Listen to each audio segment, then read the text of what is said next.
Welcome back to Capybara Go, and today we are going for the Guild League, Guild Wars, massive PvP, really fun. But before we start, like the video and subscribe to the channel, I would really appreciate that. That will promote it in YouTube algorithm and I can make more content like that for you. Let's go, a lot of fun in this game mode. Now let's move on to the Guild Expedition. Here, our league is so low, we just started. Here you will be matched against, I think, 3 guilds. Depending on the server activity, you will be matched with the in-server guild battles first, but then after that you will go into the cross-server guild battles, which is crazy. The guilds will be matched based on their power, at least we should. Right now we are matched with our own server here, and honestly, our guild is the strongest, so we totally decimate everyone. Take a look at the power. We have 5 billion, the rest of them have half a billion max. So sadly, this is not really competitive yet, but it will get better after that. So if the things don't go well here, don't despair. After some time, next one will be better because you will be matched with the proper same power guilds later on. So it's just to decide who's the best on the server, I guess. I have no idea. So the guild battle goes in several phases. The first one is preparation phase. Guild leaders can adjust the defense members for each stronghold. Then there's a battle phase. Player gear setups will be locked, so when you go into the battle phase and you adjust your equipment, it won't matter anymore. It will be locked for the duration of the fight. Things are subject to change. This is the test version right now, so we're not sure if it will stay like that. During the battle phase, you will fight other players from the opponent guild, and if you win, you will get points and the stars. Your goal is to get as many stars as possible. And then there will be settlement phase. That's when the outcome is decided. It's based on the stars. If the stars number is the same for both guilds, the points will decide the winner. And after the settlement phase, the next round will begin with another guild, so you will have another fight. You can take a look at the rewards here in the leaderboard, so you can see your personal ranking here, guild ranking, and guild rewards. Those are rewards for the guilds that are participating in your bracket, and yeah, the top rewards aren't that great now because we're at the really low ranking right now. As you progress, you will get better and better rewards for the guild war. There are also league achievements that will be completed as you progress. There are personal challenge wins that will give you gems. So the more fights you do, the more gems you will get.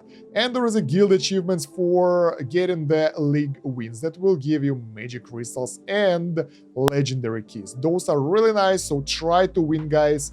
Good luck with that. I know it's a bit RNG based. Then there are battle rewards. Those will be rewarded after you win. The wheel refreshes in 3 days, and the winner will get Triumph Wheel, and the defeated one will get Inspiration Wheel.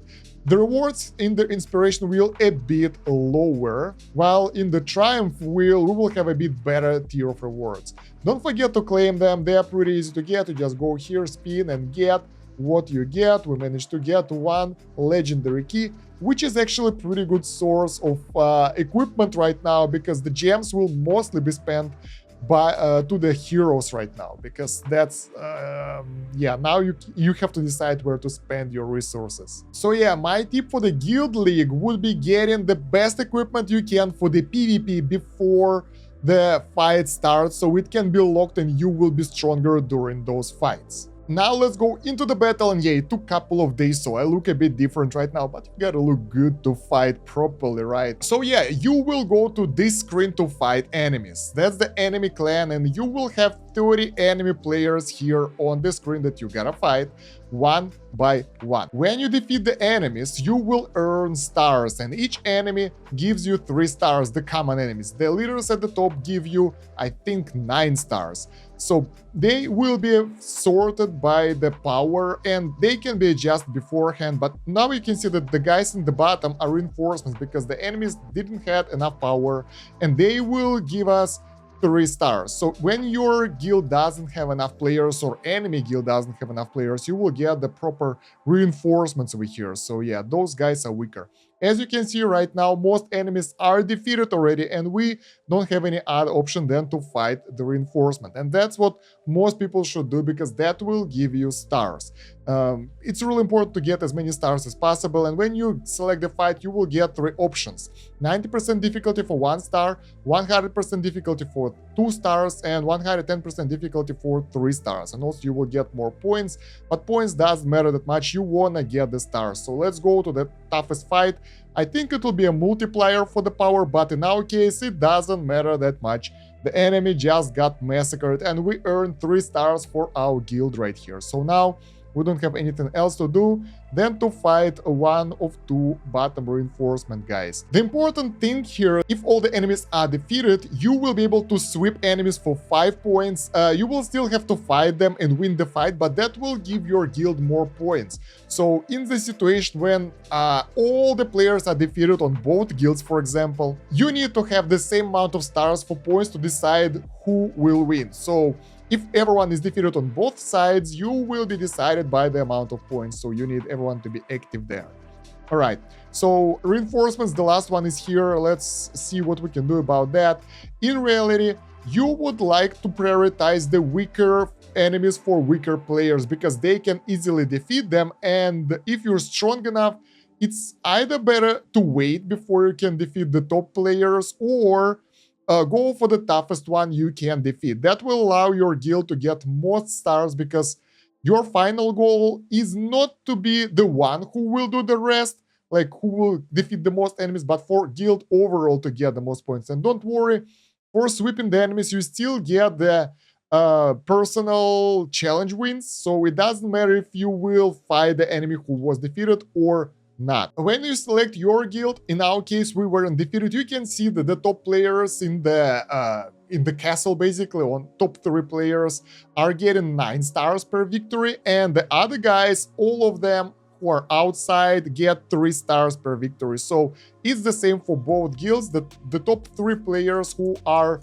placed in the stronghold, I think it's called stronghold, are worth more stars. So if one of the players is strong enough not to be defeated by anyone, that guild will be at advantage. There are a lot of variables to the system, but basically, yeah, you get what I mean. If the player in your guild is like the top player of the server and it's very strong, paid to win, and just like that, probably it will give you an edge over the enemy, because your leaders in the fortress won't be defeated, and guild leader can adjust those during the startup phase, I think.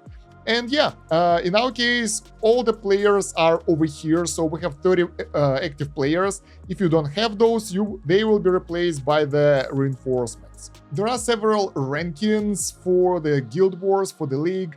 The first one is guild ranking. Here you can see all the guilds that are available in the fight, and here is where the rewards will be distributed based on the placement over here.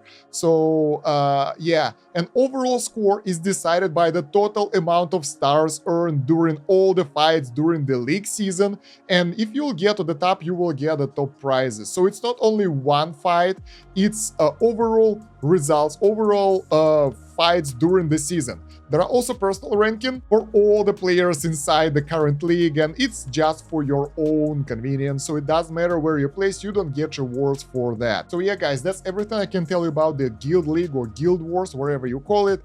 Try to be active, try to take out the enemies, and that will lead your guild to victory, and you will be able to get more and more points and more rewards. This is a really good source of magic crystals and other resources, so don't miss out on that. Also, another thing that even if you need to fight someone, there won't be notification here, it's not showing up, so check it daily, because sometimes you can go to the guild screen over here, to the guild league, and it will say home button, you can fight them, but there will be no notification that you have fights left, so make sure to double check it so you won't miss it and help your guild out. And there is also rank rewards that's available after you go through the initial battle, and it's weird.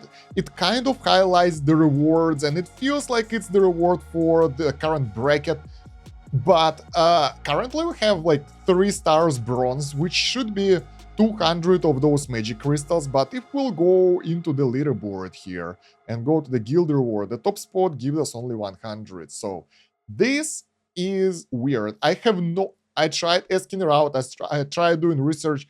I have no idea what those points are based upon. Maybe it's currently a bug or something, because the reward seems to be the same as like the basic league, but we are in the higher league already. So yeah, not sure, but yeah, as you progress the leagues, I guess, you will be able to get higher and higher rewards. That's the idea, and yeah, you can get pretty good amount of magic crystals here, so hold tight and push forward. Because yeah, here when you start the guild league, it shows the right league and right points, but the rewards are kind of off. So yeah, I think it will be fixed, and this will show like what your current ranking is, and you will progress through those if you win. And it will be based on your total amount of stars at the end of the season, so try to do your best. And yeah, let me know if you have extra tips for the guild wars in the comments. Don't forget to like the video and subscribe to the channel to promote it in YouTube algorithm, and check out the pinned comment in the video description for the playlist with more Capybara Go videos, Capybara Go wiki, LD players so you can play it on the PC, and my Discord. You would like to join that? That's the main hub of my activity across all YouTube channels. I started live streaming recently again, so you will get all the notifications for things that you need over there, so you won't miss anything. Other than that, thank you very much for watching. It's been Kosh. Have a good one. Bye.